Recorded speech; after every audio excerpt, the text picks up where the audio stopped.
Anthony Jackson, June 23, 1952 to October 19, 2025, was an American bass guitarist whose genius reshaped modern music. Widely hailed as one of the masters of the instrument, he was celebrated for combining subtle nuance with immense power, making him a highly sought-after session musician and a captivating live performer. Over the course of his long career, he appeared in more than 3,000 recording sessions and contributed to over 500 albums. Beyond his remarkable session work, Jackson cemented his place in music history by conceptualizing and advancing the modern six-string contrabass guitar, a bold innovation that expanded the instrument's expressive range. Net worth. With a prolific discography, countless global performances, and his pioneering role in the development of the six-string contrabass, Jackson achieved significant professional success. Before his passing, his net worth was plausibly estimated between US $5 million and US $10 million, reflecting decades of influential work, high-profile collaborations, and his legacy as an innovator in the bass community. Early life and musical foundations. Jackson's entry into the world of music began at the piano, an instrument that gave him a foundation in melody and harmony. During his teenage years, he gravitated toward the guitar, eventually discovering his true voice in the bass. This shift was heavily influenced by legendary bassists such as James Jamerson of Motown fame and Jack Cassidy of Jefferson Airplane, whose adventurous approach deeply resonated with Jackson's musical curiosity.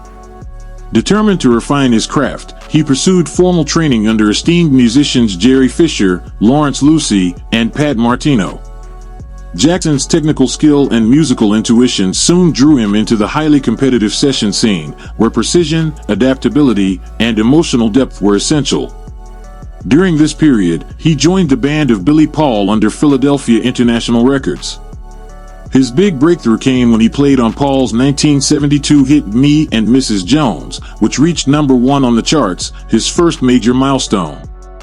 Another defining moment arrived with his unforgettable performance on the O'Jays' 1974 hit For the Love of Money.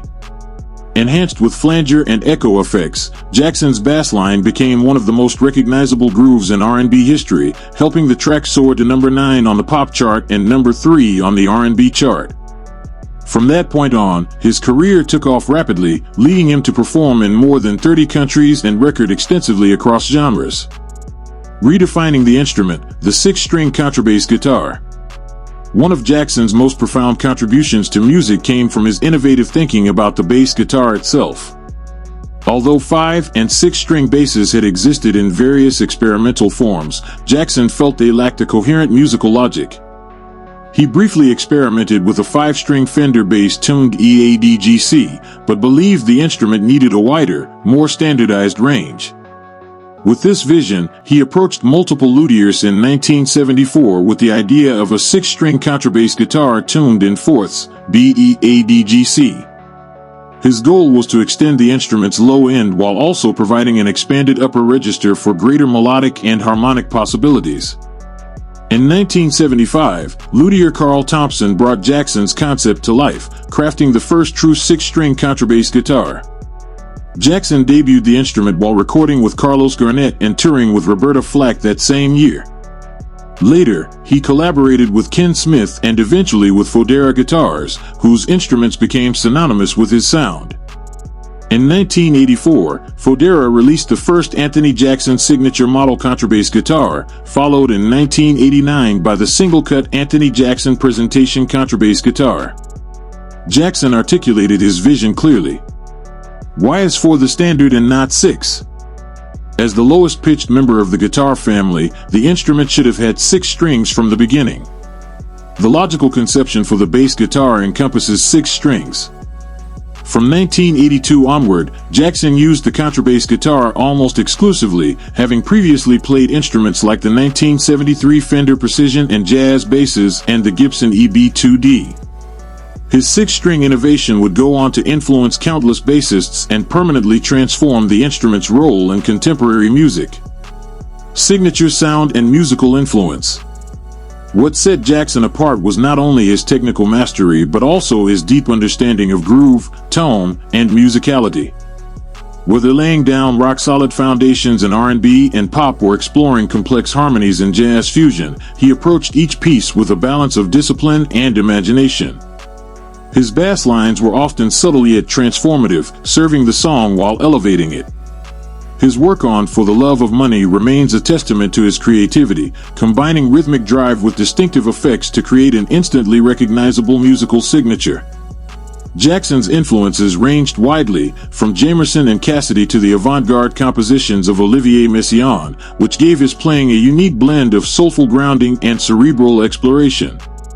Many fellow musicians have described him as a guidepost in their artistic journeys.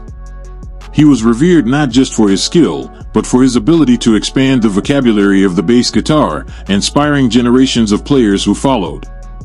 Later years and global tributes. As the years progressed, Jackson faced health challenges that occasionally limited his touring capabilities. In 2016, he notably missed several performances with acclaimed pianist Hiromi due to illness.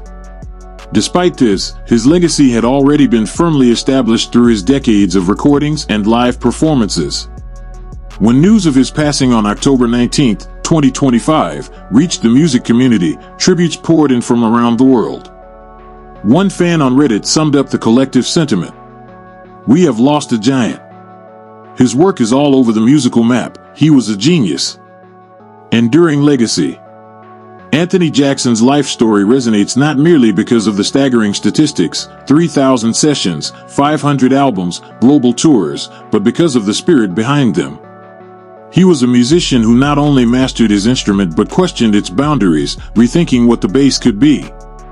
His dedication to excellence and innovation bridged the gap between sideman and sonic architect, performer and inventor. He was the pianist turned bassist who dared to ask why bass guitars should be confined to 4 strings. The session giant who served countless songs while quietly revolutionizing the instrument he loved. His passing reminds us of the fragility of life, yet his contributions remind us that true artistry lives on. Anthony Jackson may be gone, but his sound, his instrument, and his influence will continue to echo across musical landscapes for generations to come. Rest in peace, Anthony Jackson. Your legacy plays on. Thank you for watching. Don't forget to subscribe, like, and share this story with friends and family.